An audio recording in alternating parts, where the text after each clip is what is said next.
Welcome everybody, Falso Hotel JDRD30 and a surprise live broadcast for RPG Day 2018. I did the same days ago in French. Now I'm going to do it in English. I will do it one shot, so it may take about an hour if I take no more than 2 minutes by question. I was able to do that in French. If you have followed the French, for somehow followed the French video, I may have different answers. It's very spontaneous. So yeah, we'll see. It should be similar, but there's so many answers to some of those questions. So something else will get through my mind. So let's begin RPG 2018. A little late. We're in September, but I'm doing it. All right. What do I love about RPGs? Question one. Well, what do I love? I think it just feels great to do that. I don't have any more answers than that. It feels great to, especially when I have a regular group, to come back with the guys or or the group if there are women's in the group. It's just hanging out with them. I think the what makes that a little more valuable is because we are sharing our imagination. And instead of just being alone and imagining your stuff, you can share it and we can interact with it. That's what I love about RPGs. As simple as that. Second question, what do I look for in an RPG? Usually I look for a system that is, well, simple for me to understand. Yeah, well, I can understand crunchy system, but I want something that is easy for me to run by instinct. Okay, I want to catch the system, so I will look for the system. If the basic concept of the system is easy for me to understand and for me to apply in a game, will it help me narrate something and have the rules behind me? Okay, so I'm looking for simplicity and yeah, a tool for me to simply role play the way I want to do it. But it goes a lot through simplicity. Yeah, I don't have anything against crunchy games, but I like to have more time to study them. Usually, I don't have that much time. And in game, I want to master my system. The most crunchy game I ever had was Dungeons and Dragons Third Edition. That I mean, a game that I kind of mastered, but I had time to put to understand it, and I was comfortable. Okay, and by instinct I could call up some rules, but now I couldn't do that. So I'm more into more simple system. Okay, and yeah, that's my taste, and that's what I'm looking for in an RPG. Third question: give a game. What gives a game a staying power? Well, my main my main argument here is the people around the table. If I want to see, if I love a group enough to for me to want to see them again and again, well, I'm already winning.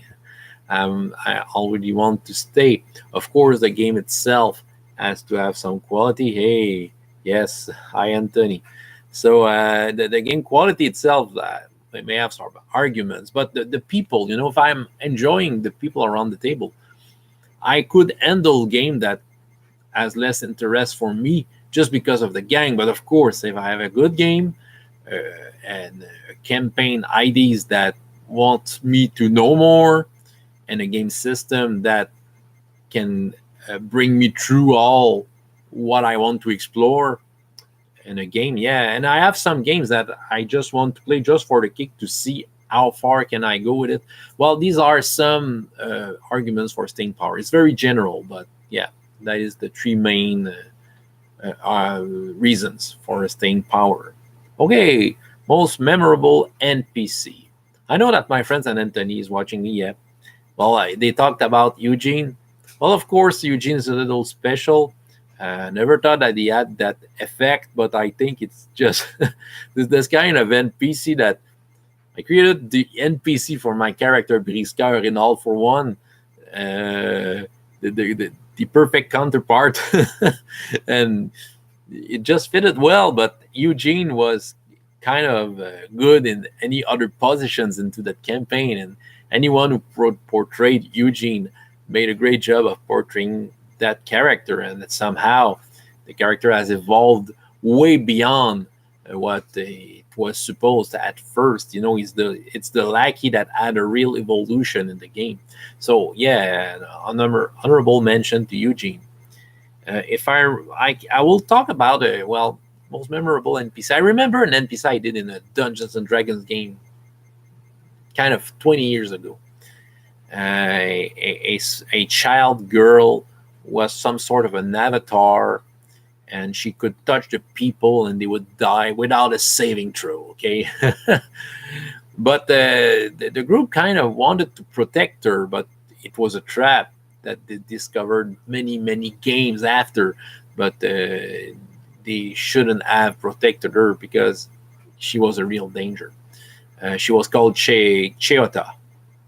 And yeah, I remember. Well, while it's a memorable one, I think she had her effect on the group. She really cared about her, and I was portraying her as a little lost girl. Okay, because that's what she was in some point. But behind that, she was just a latent power weapon of destruction.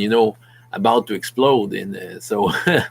And that's what happened. We never really finished the campaign, but it was going straight for this. Maybe someday I will get back this whole group to finish this up, but probably not. Which brings me to the fifth question: a recurring NPC. Okay, I want to talk to you about an NPC that was created in my library group for the kids. Okay, more the teenage ones. I'm using a game called the Tranchon et Tracon.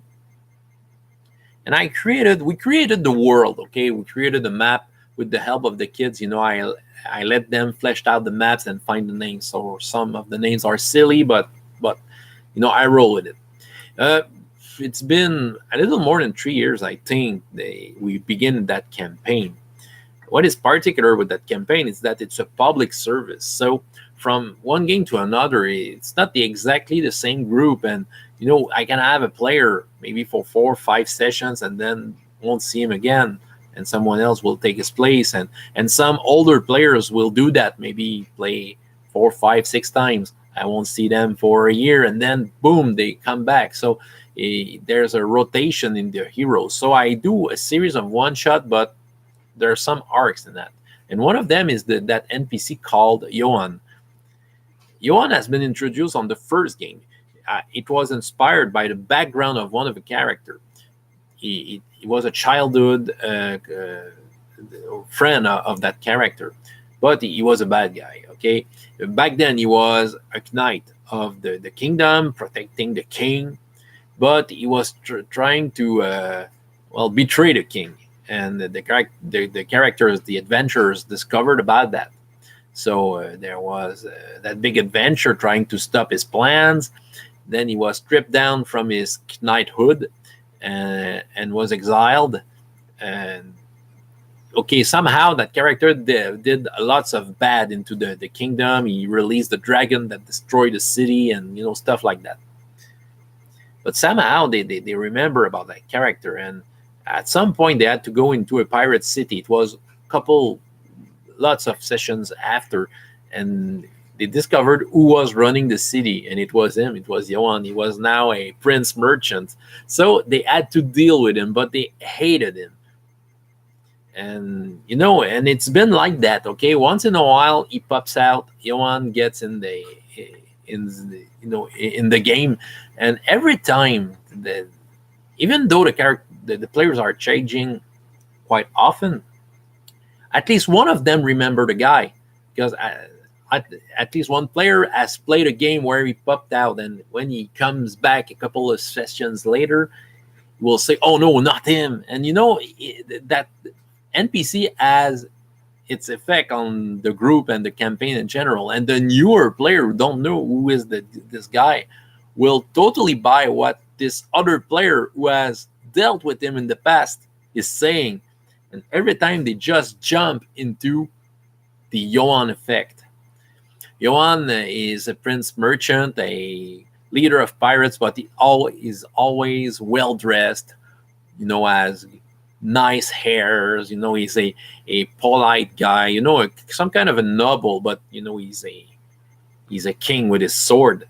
He's very dangerous. This is a very dangerous man, and yeah, he has its effect. And I don't have any difficulty into portraying him, and the players just hate him, but they know that they can't do much against him. They are always plotting to try to kill him, but they just can't do it because he always put the players into some difficult situations where they need him at some point. So for kids, I think it's a real treat, and for myself as a game master, I enjoy a lot playing Johan and bringing him back. I don't over abuse him. He's not there every time, okay? But once in a while, when he pops out, God, it feels like a bomb. The last adventure I did with them, he recruited the players to get to get across the ocean to visit some sort of a futuristic city that is there.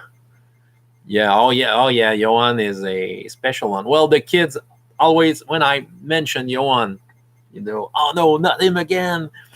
And yeah, he's great. Next question. How can players make the world seem real? I help as a game master. I will help them. I will interact with them. I will throw them lots of NPCs. If they interact with NPCs, it's a big step forward to make that world alive. I will make meaty descriptions. I will try to get the mood of what is going on, and I will encourage the players to share their feelings about the stuff, describe some of what they're seeing. When I'm on the player's seat, well, I do take steps ahead to do all that stuff, even without the permission of the game master. But I know that what I will bring in won't disturb what he has planned. I will make some descriptions that fits the scene, and I will try to interact with the other players and the NPCs. I will jump on any occasions to do that because, yeah, it seems more real. Okay, you can. Yeah, my goal is to forget that I have a character sheet in front of me. I just want to be there and when needed, look at the character sheet. But yeah, and I encourage the players to do that, and it works well.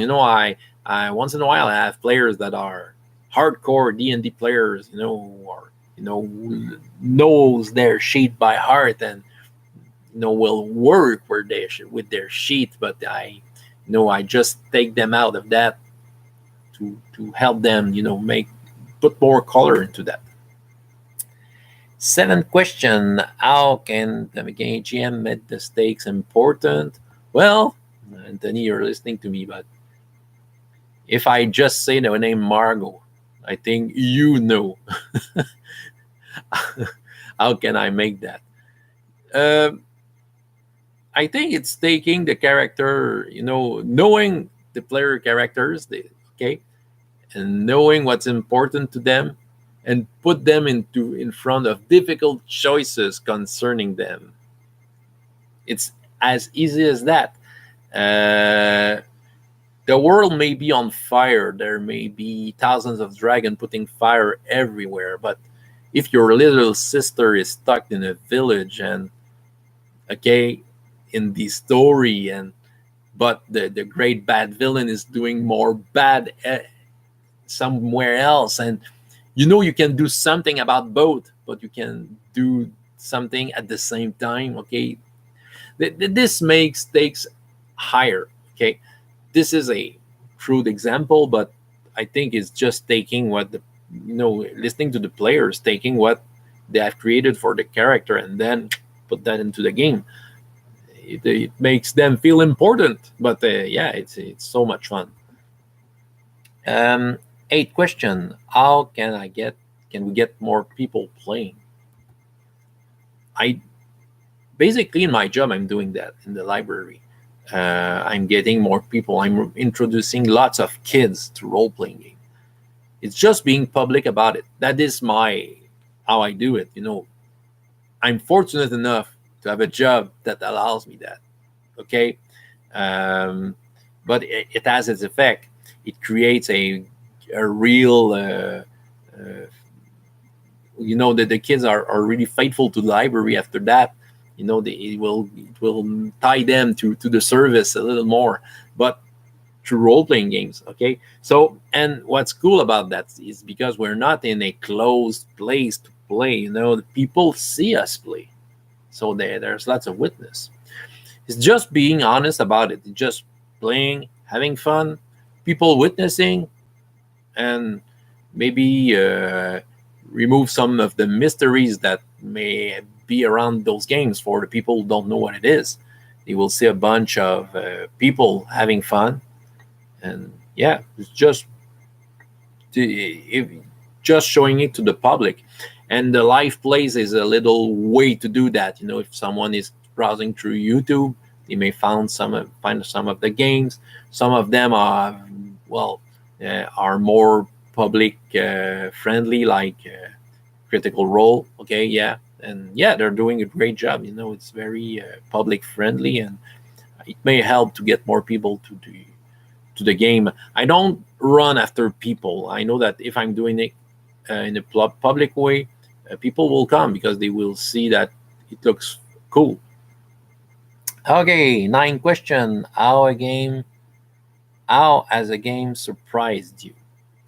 I don't know exactly how to take this question, but in French, I will say the same answer. And someone who has followed my channel for a long time probably knows the two games that has surprised me the most since I've been role playing for different reasons. The first game that really surprised me was a long time ago in the galaxy far, far away. Yeah, Star Wars D6 First Edition. It was in my first few years in role playing games. My GM experience was limited.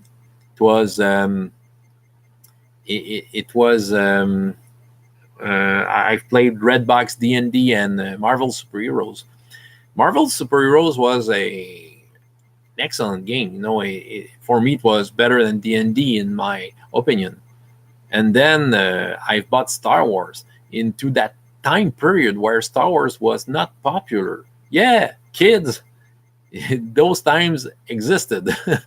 It was a couple of years after Return of the Jedi, and a Star Wars role playing game. It felt out of date back then, but I bought the book, a black and white book, no real illustrations, some black and white stills from the movie.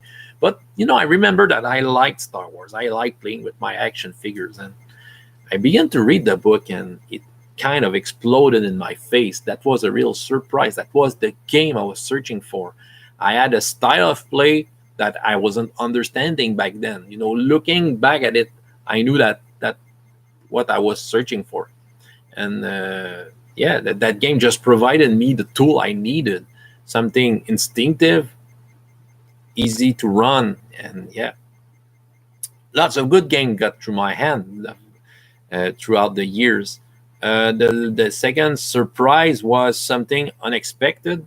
A couple of years ago, I was searching for a game that make got me into old school D&D, but I didn't want D&D because some of the rules was not to my taste, and I was searching for an alternate game. Then I saw Advanced Fighting Fantasy, and as a big nostalgia, I just bought the game because I was before role playing games. I fell into that with the fighting fantasy game books. You see lots of my French collection there. Yeah, I read them, I loved them, and I was quite curious to see how it would turn out in the role playing game. But I wasn't expecting that to be such a good game. But while reading it, once again, it was kind of wow. It goes way beyond what was in the what are in those books. Okay, it really transforms the feel of those books into role playing game, into the infinite possibilities of a role playing game, and I just fell in love with the game. It really, the surprise was it was exactly what I was searching for. The feel, that kind of a feel, that kind of a game mechanic that was simple enough but let you do lots of things. Yeah, so that was the two surprise. It was I found out what I was searching for exactly in those times. How gaming changed me. Um, well, um, I think it just trained me to think fast. Okay, in real life, in social situations. Um, I always I was always someone who had quick response. It just made me better in that. Um, I think it made me. It's easier for me to connect with people, and I think role playing game really involved in that because you have to get deep with the people in order to make it work. I think it's how it changed me. Uh, I was a shy person.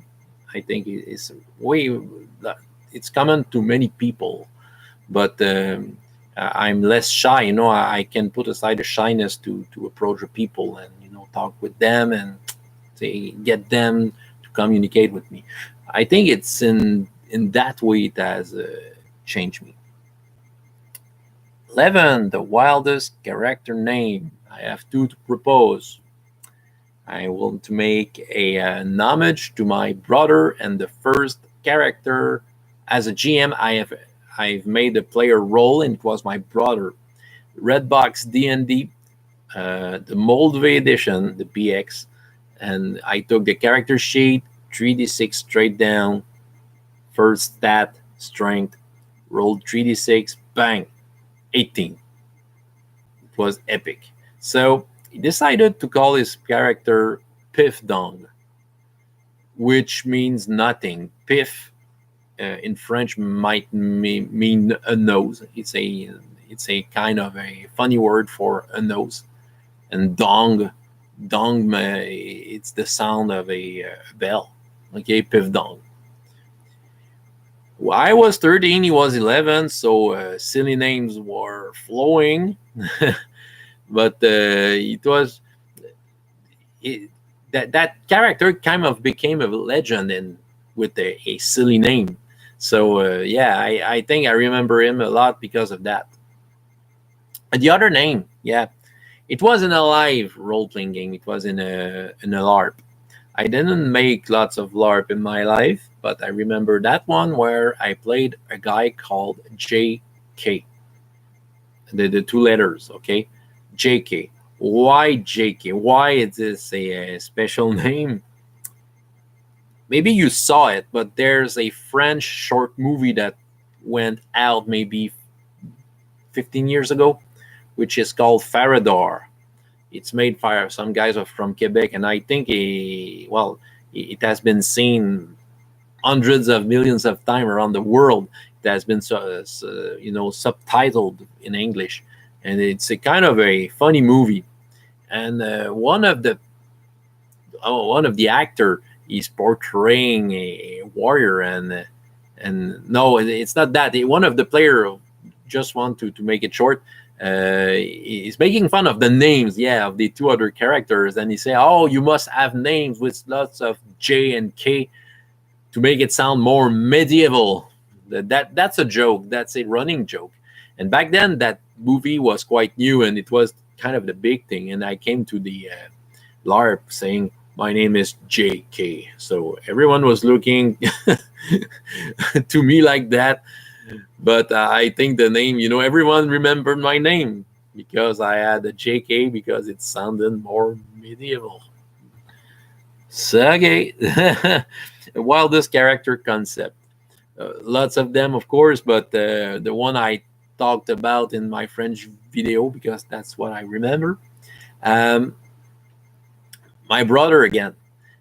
In a magazine, okay, French role playing game magazine, there was a short role playing game to portray slashers horror type of movie, and I wanted to try this with my friends. So we made characters, and yeah, they were kind of going to die, of course. We were in a cabin in the end of the wood with a shower in it, okay, everything to make a slasher come and uh, make some blood. Yeah, see you, Anthony, next time. So my brother decided to create a character. I don't remember the character itself, but I know that he asked me, "Can I have a gorilla costume?" So I said yes. So throughout the game, he was hiding himself to get into the costume and go kind of go around the cabin and make the people afraid and scream. And while the slasher was trying to do his dirty job, there was someone in a gorilla costume running around and spoiling his plans. That was a white character concept. We laughed a lot. I don't remember the game itself. I just remember the gorilla costume and how silly it was and wild, of course. 13 question. Describe how my play has evolved. When I've discovered role-playing game, somehow I knew what I wanted. I just didn't know how to get it. And I learned throughout the years how to get it. So my evolution was more towards finding the right tools to play the way I always wanted to play. And I talked about Star Wars D6. It was going towards that. My style of play is more like, well, I like to get deep to role playing and roll with what the players will bring and have lots of interaction. Okay, and having the right tool to do that. And I think it was for me a quest to find the right game to do that and the right attitude. As a game master, I for a long time I was providing lots of stuff to the player, but too much stuff. It was working in some campaigns to get the player into the right mindset, but now I have less time, so I had to cut down the work and have. Right now, my evolution is that I work a lot less as a game master. I prepare only the essential, the NPCs, their motivations, some situations if they may arise, but not more than that. And I listen more and more to the players. And like I said, that's what I was searching for. When I found out how to do that, it just felt like, that's what I always wanted to do. So, yeah. So that's how it evolved. In a short explanation. 14 question. A failure that became amazing. I had this priestess of agriculture. I was a player into a dark world that the game master put us into. Priestess of agriculture didn't have lots of powers into that kind of a world, but nevertheless we were trying to survive. And I remember in the group I was the best fighter of the group. Can you believe that? The other ones were worse than me. At some point, one of my fellow players was, I don't remember all the details, but she was to be kind of sacrificed by a dark matter coming from the sky. My character, Priestess of Agriculture, by the way, the game was Advanced Dungeons and Dragons Second Edition. My character, how can I say it? Wanted to sacrifice herself, wanted to block the dark matter coming from the sky, and she was so faithful to her god that I was sure that it was going to stop that, and it didn't. Yeah, well, it was kind of a saving throw that I failed. It was not a critical failure, but it kind of taken my soul. What became amazing of that, I think, is the memory of that. It's the memory of that sacrifice, because we didn't play it a lot after that. The game master tried to make a solo adventure for me, for where my soul was, but yeah, I think it was a critical failure because we were so sure that my holiness would save me, and yeah, that was amazing because it wasn't there. It was a big message on how in a mess we were. Next, a tricky RPG experience that I enjoyed. Right now, in my group in library that I've talked about with Johan, one of the player, a girl player, is very funny. She kind of, it was this summer, and what is tricky is how to manage that.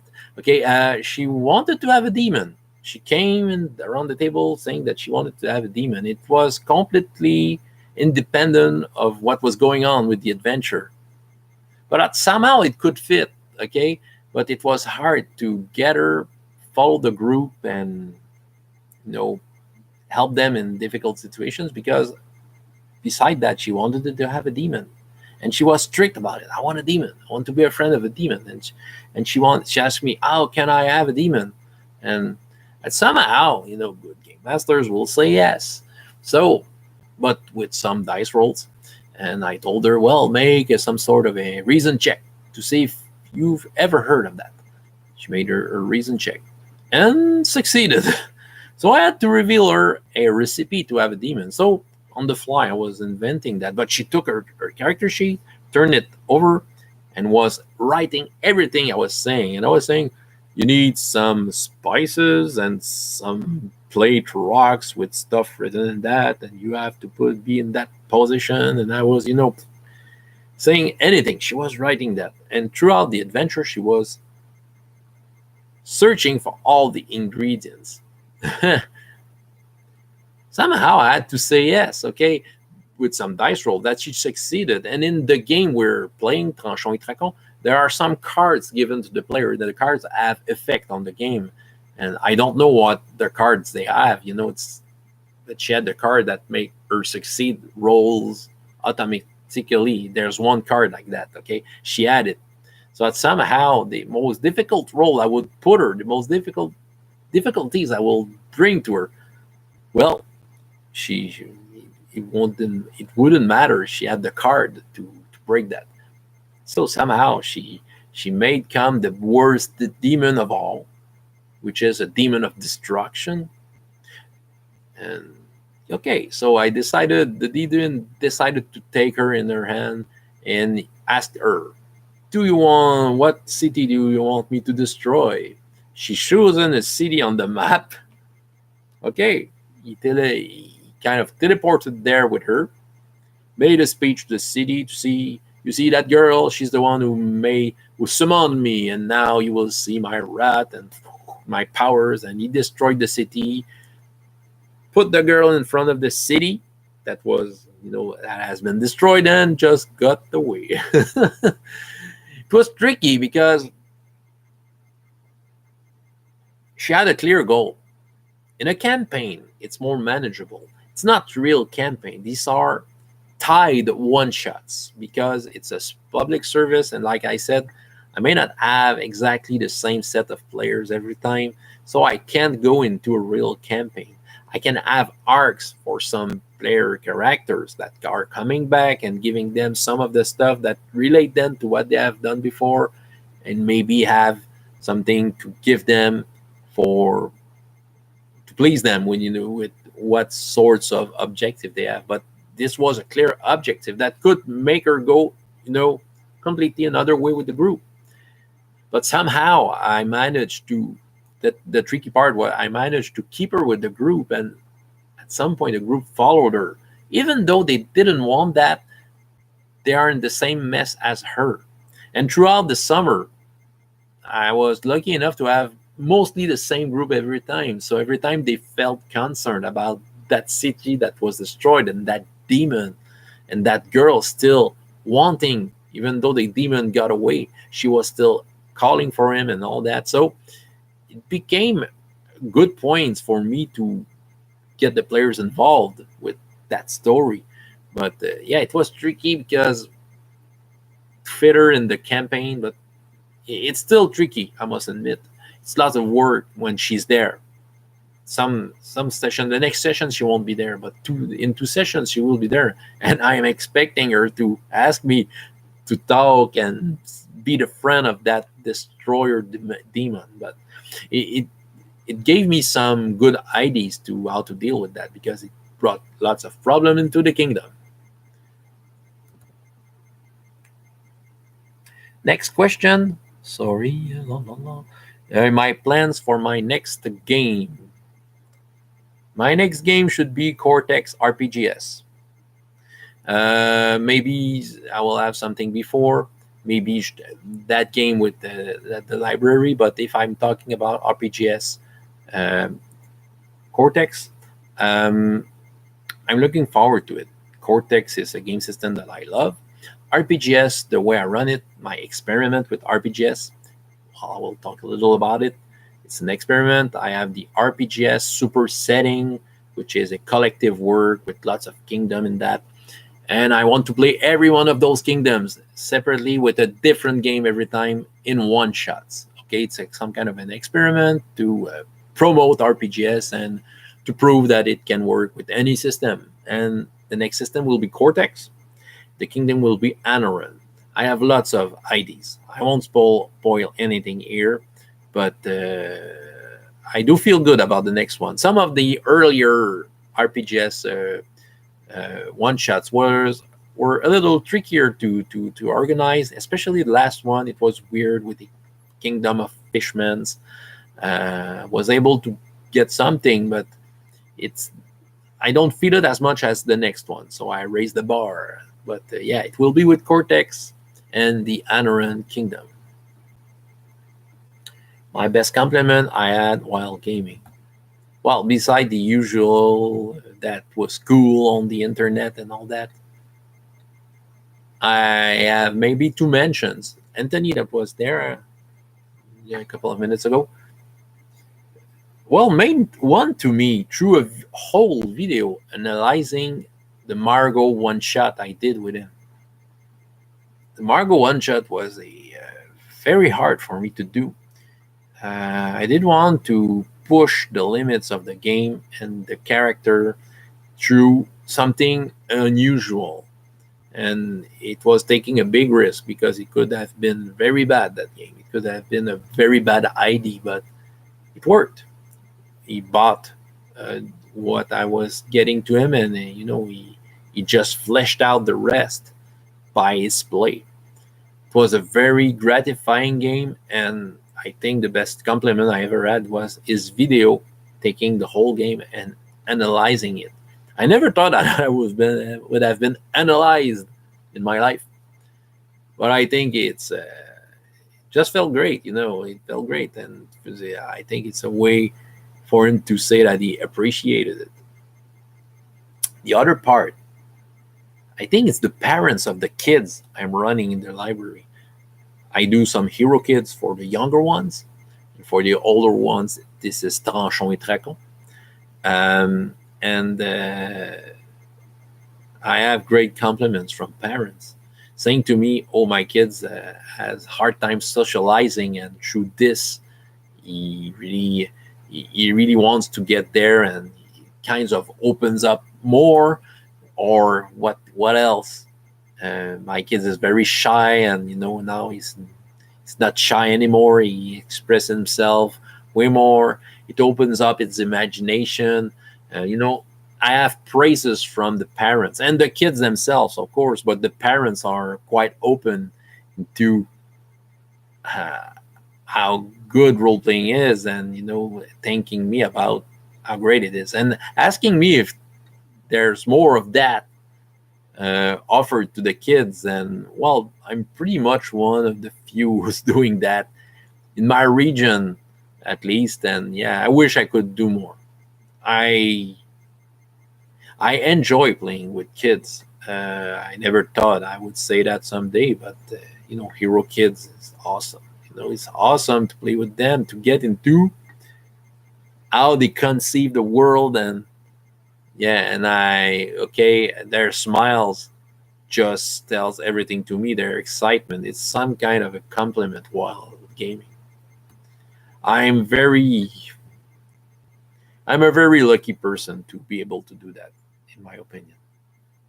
What heart inspires your game? I'm not especially a big art amateur, but I like good illustrations. But even though the illustrations is not necessarily up to a great artist, as long as it represents something that will fire my imagination, I'm okay with that. I will make some any sorts of research on Google, and especially if I take All for One, okay, I will take some paintings from the 17th century France. I will take some drawings from that era, showing people, making bread or doing their usual stuff.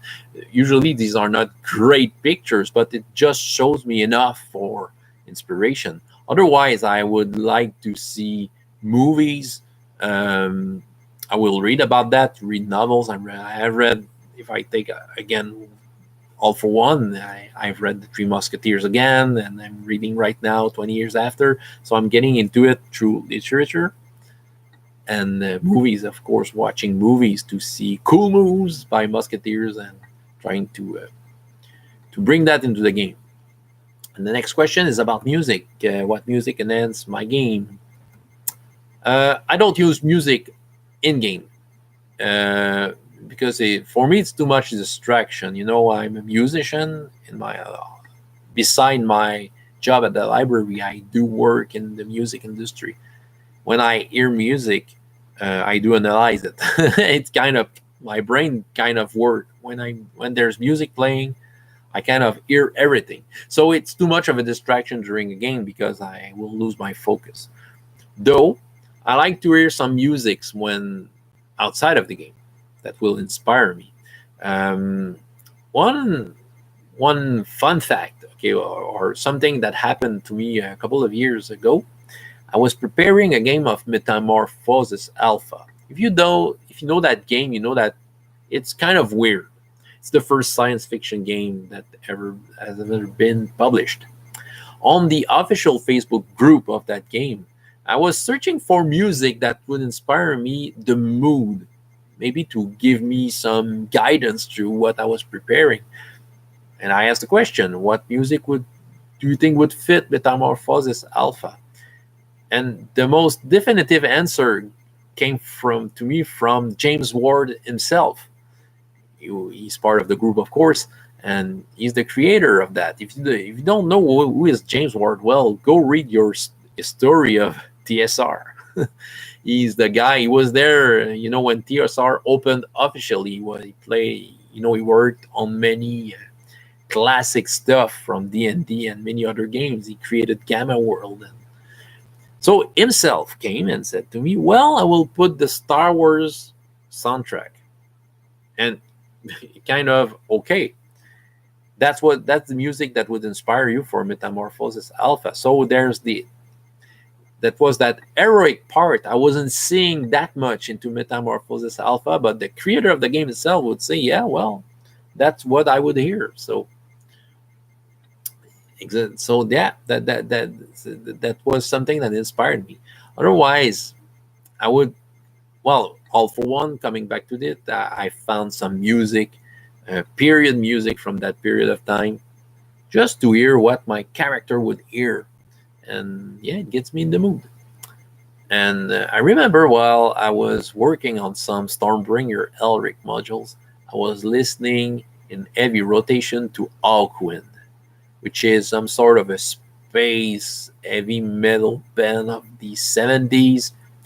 Lemmy from Motorhead was in that band uh, before Motorhead, so kind of very dirty space rock, and it fit the Stormbringer world quite well. In fact, they have a whole album dedicated to Elric. So can be anything, but it's outside of the game itself. Okay, week 4. Which game mechanic inspires my play the most? Um, well, something that is simple. Okay, something that I I told that into the first few questions, but I need my instinct to be stimulated by the game system. I need a game system that will be the extension of my instinct and my imagination and my inspiration. I want an extension. So it has to be simple. It has to be simple to handle for me to apply to any situation easily. Some of the games, that does that quite elegantly. I can talk. I was talking a lot about All for One. So Ubiquitous does that well. I recently tried Savage Worlds. It could be a good candidate for that. True 20, D6 system, well, Advanced Fighting Fantasy. Okay, I love that system, that game system. So just naming those few. Cortex, my next game I want to run, could be a good game for that. So something that will be the extension of what I have in my mind, and that could make a good bridge between me and the players. What dice mechanic appeals to me? Well, I like dice pools. Uh, like, using 2d6 gives quite a good curve, and when you get to the extreme, it feels more gratifying. The D20 is good, but it kind of, for me, it's too random. Though I like it. Okay, I like to play games with that, but I prefer to have a little more dices to have some kind of that curve. And yeah, and dice mechanics. Um, yeah, it can make you evaluate a little easier what you're getting into when you're about to roll the dice. Okay, yeah, and dice mechanics that have degrees of success. Yeah, that is appealing to me. 22. What non-dice system appeals to me? I must say that probably the diceless mechanic. I will talk about the diceless mechanic that quite amazed me recently. It was Savage Worlds, the card game. Yeah, I knew for a long time, since the 90s, that the card game was part of the Deadlands, but never tried the game for. Okay, it was the first time I tried it in the last month. Really enjoyed the initiative system with the card games. I think, and I declare it right now, I think it's my favorite initiative system of all time. It kind of it's a very exciting system. It kind of flipped the table to what will happen. It's kind of a surprise every time, and it feels like what the game is selling, fast, fun, and furious. So it's not with dice, it's a card system. And for me, yeah, I would use that any place. 23. What game do I hope to play again? Lots of them. Well, Advanced Fighting Fantasy, of course, but I'm looking forward to get back to it. I will name some of the ones. The Dark Eye, I've been in a campaign for 2 years. We stopped that. I wish we could redo this game. I really love this game. Star Wars D20, the first version. Just to get back into the mood I was back then. When I got that game, I was so happy. And I was with a table of people that was so cool to play with. And yeah, I'd like to play it. I know it's a difficult game, but I think I would enjoy getting back to this game, especially. Um, yeah, I think these are the games I would try to get back to. And once in a while, I look at my D&D third edition books. Yeah, with some nostalgia, like Star Wars D20. Well, that's basically what comes into my mind for this one. What RPG do I think deserves greater recognition? I have two quick answers. Well, I will go with the obvious one with my own taste, Advanced Fighting Fantasy. I think it deserves more recognition. Why? I think there's more than meet the eyes into that game. People are tying it to the Fighting Fantasy game book series, which is ultra over simple, and it's hard to imagine that simple could be meaty enough for role playing. But in my opinion, they're wrong. That game has a lot to offer. It's a great alternative to old school role playing with something that basically will make you create the character that you want and be smooth to run. Okay, there's enough deepness to that game, and it's fun. It's an exciting game, and I think it deserves, in my opinion, some more recognition. It's a good alternative based on a solid, license, the Fighting Fantasy book, the world, the Titan. And the other one I want to mention, I think it's True 20. I don't hear enough of True 20, but when I've discovered True 20, my opinion of it was that it was the D20 system as best as it could. I'm a big fan of True 20. Everything that I love of that old D20 era is there. Everything that I liked about the system is in that game system. So it's a big. I think it's a big piece of art, in my opinion. Okay, in role playing game, I'd like to play it again. Like I said in the last question, did I say it? But yeah, I'd like to play it again. But yeah, it's D20 the way I like it, the D20 system. So I think it deserves more recognition. I think the people should see that, in my opinion. 25. Name a game that had an impact on you in the last year. Didn't have that much new games in the last year. I've played some Symbaroum. Was okay. Okay, I wasn't blasted by the game. It's a no okay game, but I was quite surprised by Savage Worlds. I must admit that I've tried last month. Um, it, I had a strange feelings when I tried Savage Worlds. It's like if Savage Worlds would have been a person. Okay, let's say it's not a game, but it's a person. It's kind of someone I've heard about with the great compliments. Okay, well, I've heard nice thing about that person for a long time, and that person heard about me in a nice way. Okay, but we never met, but we know each other from reputation. And last month it was like meeting that person for real and discovering all the nice things I've heard about her, and her discovering the nice thing she heard about me. Okay, it was kind of a wow. At last we meet each other. And when I tried it, it was a blast. Okay, I can't say that this is my favorite system, but big praise for that. This is a great system. It may become one of my favorite with the years. We'll see when we'll play it, because we will play it in the upcoming months with my local group. Um, but yeah, I think that's the game that had a big impact. It's fast, furious, and fun, and I'm kind of happy to now have that game in my back pocket to bring out when needed. So that's the one that had an impact. I was impressed. My gaming ambition for the next year. My real gaming ambition is, well, to play all for one, Regime Diabolique.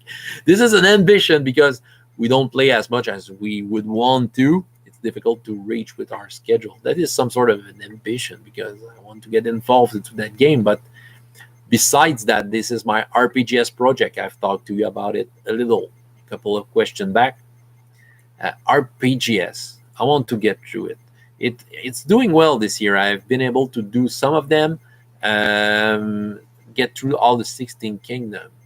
For me, it's a personal challenge. I wasn't obliged to do that, but I want to tell a truth about this project. How many projects, how many cool projects you can find on the internet for free? Hundreds of them. How many of them are actually used? Probably not much. It was quite fun to do RPGS. Where while the book was in its making, we were in the buzz with all the other authors that made their contribution into that. I wrote one of the kingdom, okay, and yeah, well, we were happy between ourselves to do that, and then the book came out in Brigade Count 2014, okay, and then who will use that? I know that Sebastien, who has made a compilation, well, run some games with Anor and his own kingdom. But who will use that? So it's a way for me to have a trace of that book, every of those kingdom, every effort that was put into each kingdom. Well, at least a piece of that will be witnessed on the net. I try to do good games. Well, it goes from average to great games so far, but I'm quite happy with all the games. And my challenge just raises because I'm changing the game every one shots, which is difficult to maintain a quality there sometimes. But nevertheless, I like that challenge, and it's I want to show the world that you can take that setting and run it in whatever you want. And I'm trying some obscure free games that you can find on the net. So someone who doesn't have doesn't want to buy books, who can't buy books, but has internet can have RPGS because it's free. And one of the free role playing games that I've showed, and bang, have a virtual dice roller, and then bang, he will play. He will fire his imagination because he will have all he needs to do, all he needs to make it work. So yeah, that is my testimony for RPGS. And if I go a little further than that, well, I go beyond a year, but I want to make a scoop here. I told it in French, but I'm making that scoop now in English. I will try to do it again with RPGS 2, which is the science fiction one. But I will change the rules a little. I won't do the French one shot because RPGS I'm making the French one shot and the English one shots. But it will only be the English ones. Will only be made in English, and probably I will take only one game system. I'm a little hesitant, but I'm leaning toward Stellar Adventures. Yes, advanced fighting fantasy in space, of course, but we'll see. No, I have still 8 one shots to run with the first one, so we'll see in the future. So RPGS, it's my biggest ambition. I'll share a great stream of actual play. There's lots of that on the net. If I take the ones that I'm in, let's say my favorite series, once again, I will name the game, but All for One. Go check Runeslinger channel. One of his playlists is All for One Lights and Darkness campaign. Go check that out. This is quite a campaign to my taste. The intensity is there, the players' involvement, the enjoyment, great characters, great plot lines. So, well, I think I won't spot a game by itself. I think they're all great in their own way. So I think you could check over that. Maybe I could have named other games from other groups or all that, but that's all that comes into my mind. But there are lots of great games on the net. So share whose inspiring game excellence you're grateful for. Whose inspiring gaming excellence. I don't know what to answer to that. What I did in French, and I will do it in English again. Well, I'm thanking every people that I've played with for more than 30 years, 32 years to be exact. I think I will thank all of them. They're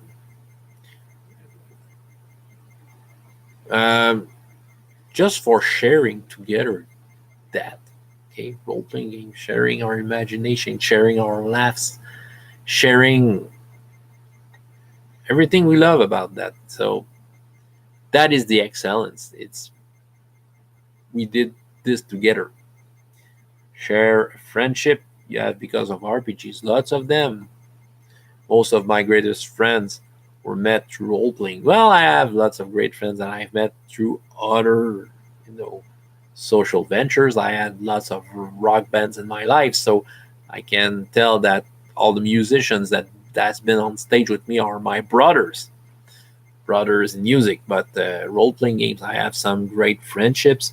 Just my present local group, home group, I can tell that every one of them are close friends. I'm seeing them in other occasions and role playing games, and I've made lots of online friends If I had the mean, I would visit lots of them. If I had the means to travel, okay, and maybe someday I will go to the States and visit some of them. If it happens that I have to go there, I know that, for example, Ivan doesn't live that far from my home. And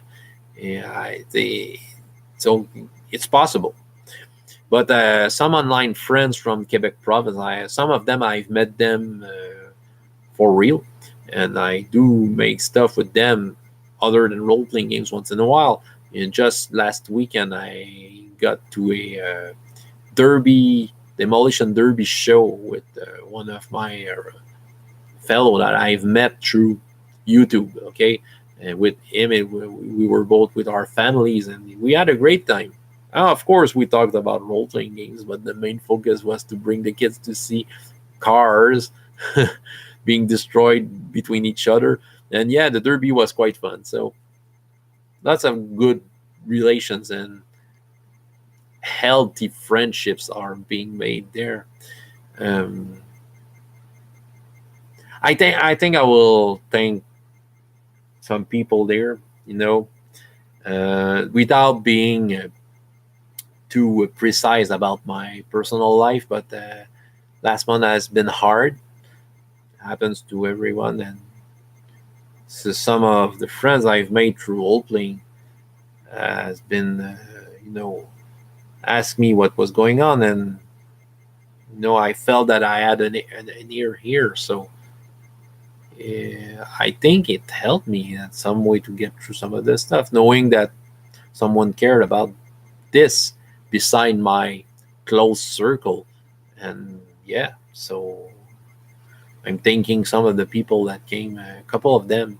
Well, I think the alarm sounded when they saw that I wasn't making RPG a day like I used to the other years. And that is an example of that question I'm answering right now. But these are great friendships. Yeah. Uh, well, I think I could count on those peoples. Okay. And it feels great. Okay. So thank you, everyone. 30th question. Something I learned about playing my character. It's a hard one, and I don't remember what exactly I've answered in French.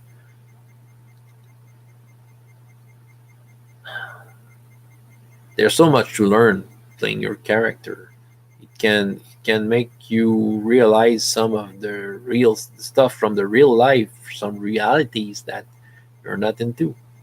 I've played stuff that are different from me. Okay, I've played a couple of women's, and frankly, even though it's not okay, I don't understand everything, but having a point of view of a woman in the world kind of make you learn something. I've played people from different races, and I'm not talking about fantasy races, but different ethnies. I played a black guy and someone from more an Asian nation, and someone from more an Indian nation. And okay, I've experimented in that. Um, and I wanted to play them as honest as I could, and you can learn about those people. And okay, uh, even if this is a small thing, you can learn. You put yourself into their shoes, or want to do that, and it makes me read about that. It will make me go far beyond just to learn more. I think there's more I can do about this answer, but there's a lot to learn into playing a character, of course.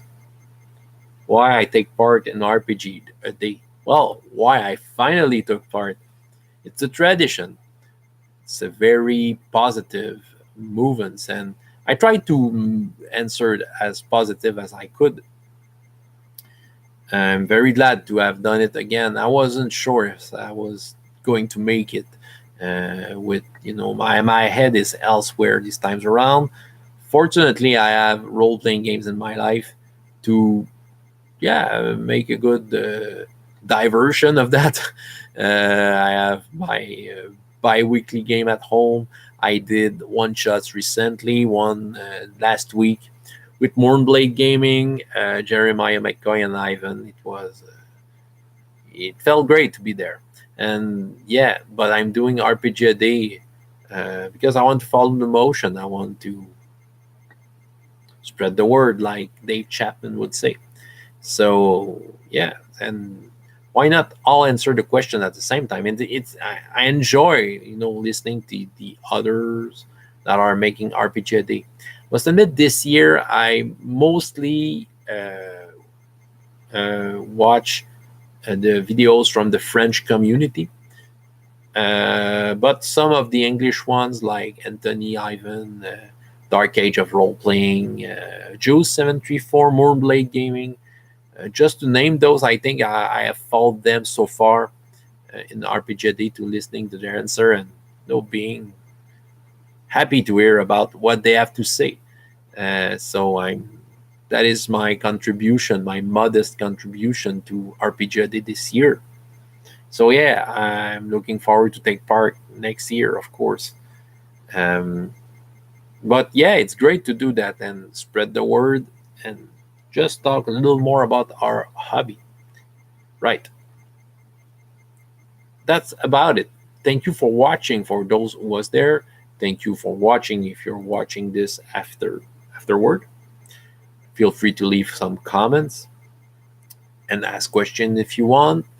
But yeah, that was my RPG a day 2018, and yeah, probably 2 minutes by question. So I was quite fast, so it's good.